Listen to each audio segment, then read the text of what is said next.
Geoff, can either club with Watson compete with Brady's Buccaneers in that division?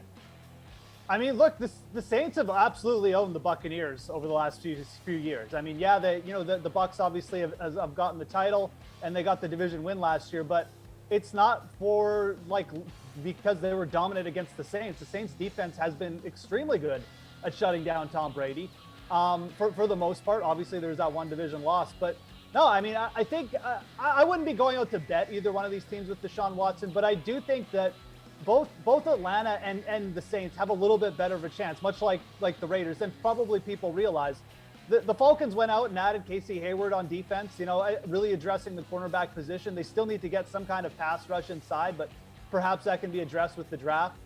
I just think that Deshaun Watson is going to add a factor here on offense that both teams have kind of been sorely lacking over the last couple of years. You have two dome teams, in their heyday, what did they do? They used to put up points. They just used to outscore their opponents.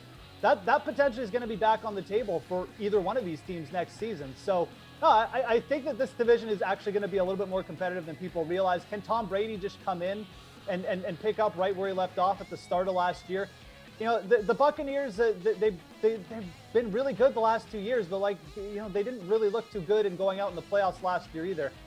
I think Deshaun Watson's going to make whichever team he goes to very competitive. I think plus 300 right now is a little bit shorter than I'd like on the DraftKings Sportsbook. I'd much rather, if Deshaun is going to Atlanta, get like a plus 400 number. But it's something to keep an eye on because I think wherever he goes, that team is certainly going to compete next year.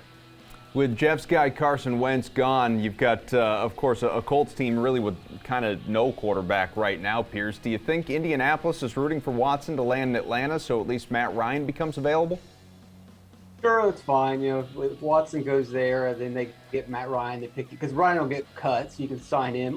But look, let's say he doesn't go there. Let's say he goes to Tampa, or goes to New Orleans. Well, then Jameis Winston becomes available. I'd much rather have Jameis Winston than Matt Ryan. And then going to the first question, I don't think Watson helps either one of these teams. I think it's going to be marginal. Maybe they go to a 500 team. Why would you do this? They're not going to compete. And I hate to be the pessimistic person here, but let's just be real.